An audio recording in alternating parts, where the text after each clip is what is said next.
The parable of the talents. There was a master who was going on a long journey. Before he left, he called his servants together and put them in charge of his property. To his first servant, he gave 5 talents.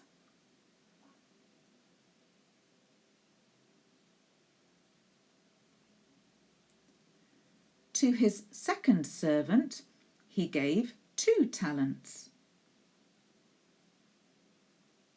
And to his third servant, he gave 1 talent. The servant who had been given the 5 talents took those 5 talents and invested them wisely. Soon he had 5 more talents. Likewise, the servant who had 2 talents traded them wisely, and soon he had 2 more talents. However, the servant who had been given 1 talent took that 1 talent, dug a hole, and buried it. When the master returned from his long journey, he called his servants to him to settle accounts with them. The servant who had been given the 5 talents returned them to the master and said, "Master, I have made 5 more." The master was delighted. "Well done, my good and faithful servant," he said. "I will put you in charge of even more."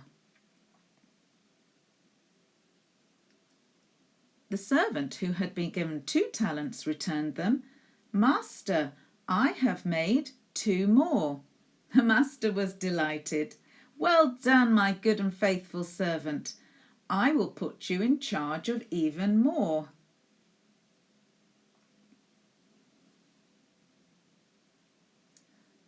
The third servant, who had been given the 1 talent, returned the 1 talent to his master. And that was it. The master was not pleased. "Since you cannot be trusted with what I gave you," he said, "you shall have nothing," and sent him away empty-handed. Well, what can we learn from that parable for today? Well, the master represents God, and the servants, they represent you and I. And as for the talents, well, they represent anything and everything that God has given to us.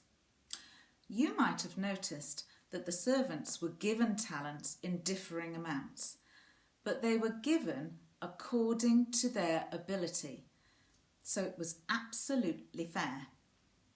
Now, the first 2 servants, they worked hard to grow their talents, and in fact, each of them doubled what they had been given.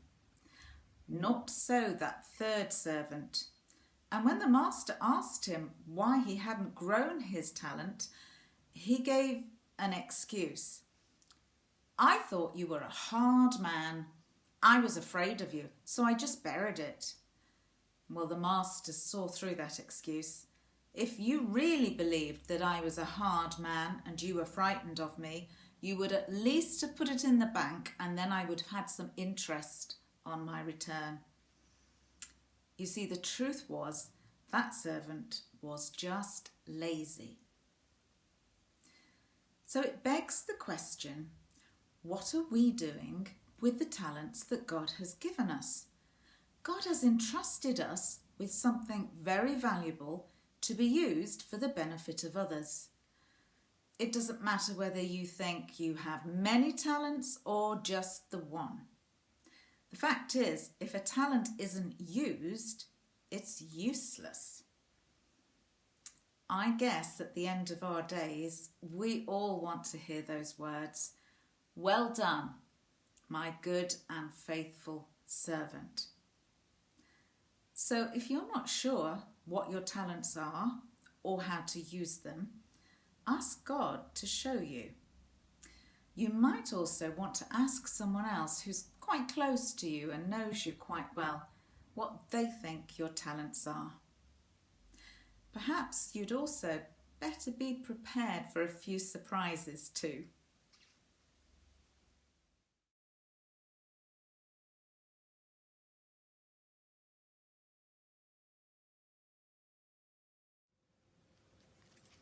Say, John, there's actually chocolate in these. It's all right. Yes, I know. I'm taking them round to the grandchildren later.